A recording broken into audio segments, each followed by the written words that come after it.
तो पेश करते हैं श्रीमद् भगवद गीता का एपिसोड 40 अध्याय 8 भगवत प्राप्ति आप सबके पसंदीदा यूट्यूब चैनल गीता ज्ञान के माध्यम से। तो साथियों, आज के इस एपिसोड 40 से श्रीमद् भगवद गीता का अध्याय 8 आरंभ होने जा रहा है। अध्याय के आरंभ में एक बार हरे कृष्णा का जाप आप सभी मेरे साथ कीजिए। हरे कृष्णा कृष्णा कृष्णा हरे हरे, हरे राम राम राम हरे हरे, हरे कृष्णा कृष्णा कृष्णा हरे हरे, हरे राम राम राम हरे हरे। अध्याय 8 के श्लोक 1 में अर्जुन कहते हैं, किम तत् ब्रह्म किम अध्यात्मम किम कर्म पुरुष उत्तम अधिभूतम च किम प्रोक्तम अधिदैवम किम उच्यते। अर्थात अर्जुन कहते हैं, हे भगवान, हे पुरुषोत्तम, ब्रह्म क्या है, आत्मा क्या है, सकाम कर्म क्या है, यह भौतिक जगत क्या है और ये देवता क्या हैं? कृपया करके मुझे ये सब बतलाइए। इस अध्याय में भगवान कृष्ण अर्जुन के द्वारा पूछे गए प्रश्न ब्रह्म क्या है, इन आदि प्रश्नों का उत्तर देते हैं। भगवान कर्म, भक्ति और योग और शुद्ध भक्ति की भी व्याख्या करते हैं। श्रीमद् भागवत में कहा गया है कि परम सत्य ब्रह्म, परमात्मा और भगवान के नाम से जाना जाता है। साथ ही जीवात्मा या जीव को ब्रह्म भी कहते हैं। अर्जुन आत्मा के विषय में भी पूछता है, जिससे शरीर, आत्मा और मन का बोध होता है। अर्जुन ने परमेश्वर को पुरुषोत्तम या परम पुरुष कहकर संबोधित किया है, जिसका अर्थ यह होता है कि वह ये सारे प्रश्न अपने एक मित्र से नहीं अपितु परम पुरुष से उन्हें परम प्रमाण मानकर पूछ रहे थे, जो निश्चित उत्तर दे सकते थे।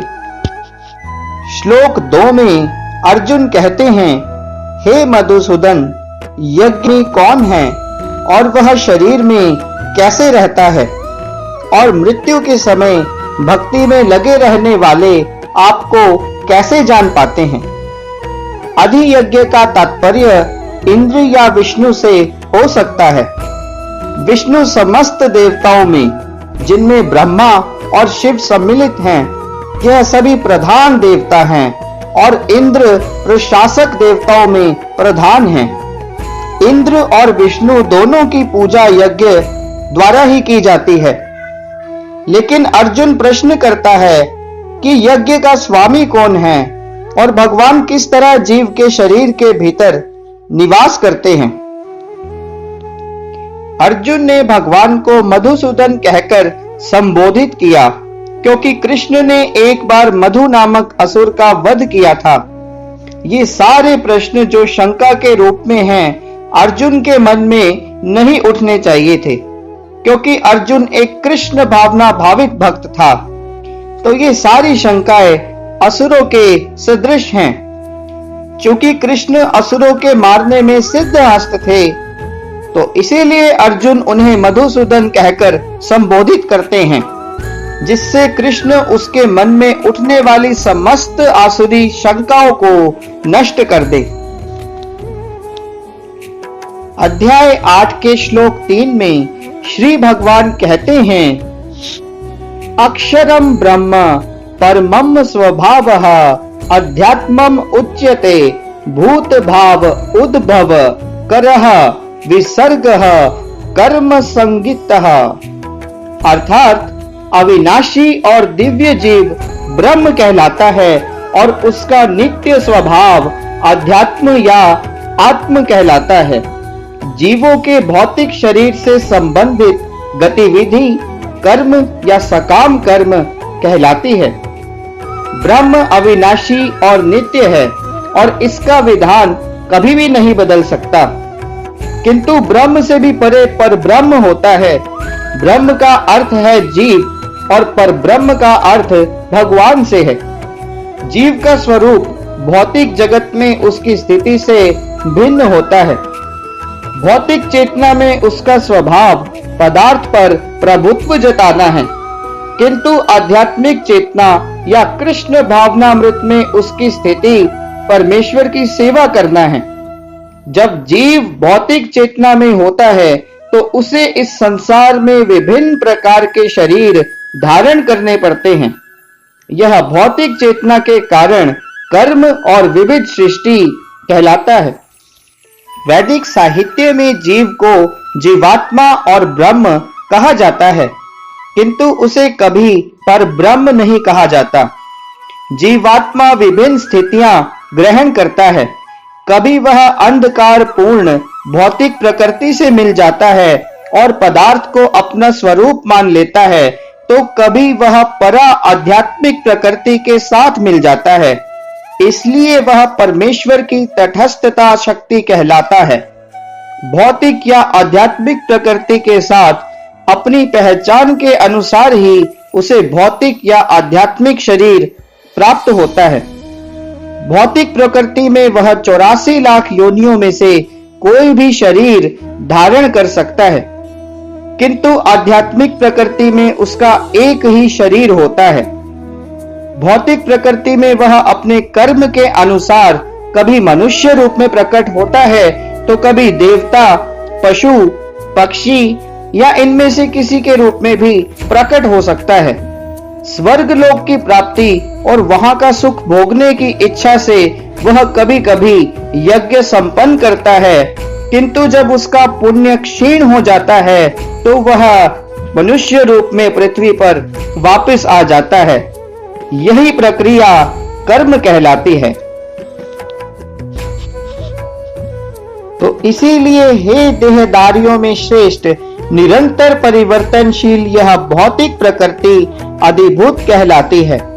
भगवान का विराट रूप जिसमें सूर्य और चंद्र जैसे समस्त देवता सम्मिलित हैं, यह अधिदेव कहलाता है तथा प्रत्येक देहदारी के हृदय में परमात्मा स्वरूप स्थित मैं परमेश्वर अधियज्ञ कहलाता हूँ। यह भौतिक प्रकृति निरंतर परिवर्तित होती रहती है। सामान्य तौर पर भौतिक शरीरों को 6 अवस्थाओं से निकलना होता है। वे उत्पन्न होते हैं, बढ़ते हैं, कुछ काल तक रहते हैं, कुछ गौण पदार्थ उत्पन्न करते हैं, उसके बाद क्षीण होते हैं और अंत में विलुप्त हो जाते हैं। यह भौतिक प्रकृति अधिभूत कहलाती है। यह किसी निश्चित समय में उत्पन्न की जाती है और किसी निश्चित समय में विनष्ट कर दी जाती है।